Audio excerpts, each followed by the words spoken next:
সবার বিদেশে আসা উচিত না। আজকে একটা কথা বলবো, অনেকে রাগ করতে পারেন। সবার বিদেশে আসা উচিত না। হ্যাঁ, ঠিকই শুনেছেন। কারণ বিদেশ কোনো জাদুর দেশ না। এখানে এসে কেউ রাতারাতি সফল হয়ে যায় না। অনেকে ভাবেন বিদেশে গেলেই টাকা, আইফোন আর দামি গাড়ি, বিদেশে গেলেই জীবন সেট।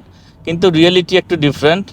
আপনার যদি 10, 12, 14 ঘন্টা কাজ করার মেন্টালিটি না থাকে, নিজের কাজ নিজে করার মেন্টালিটি না থাকে, একাকিত্ব সহ্য করার মেন্টালিটি না থাকে, আপনার যদি ধৈর্য না থাকে, তাহলে বিদেশে এসে হুদাই জীবন নষ্ট করবেন না। যেখানে আছেন, যেই পরিস্থিতিতে আছেন, সেখানেই থাকেন। কারণ বিদেশে আসার সবচেয়ে বড় প্রস্তুতি টাকা না, মানসিক প্রস্তুতি। আমি এটা সবাইকেই বলি।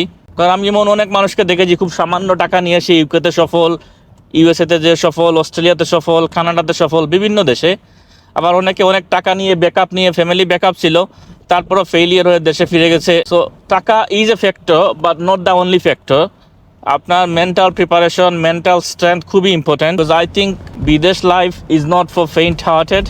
You need to be really strong. বিদেশ হয়তো আপনাকে সুযোগ করে দিবে, কিন্তু সেই সুযোগটা আপনাকেই কাজে লাগাতে হবে।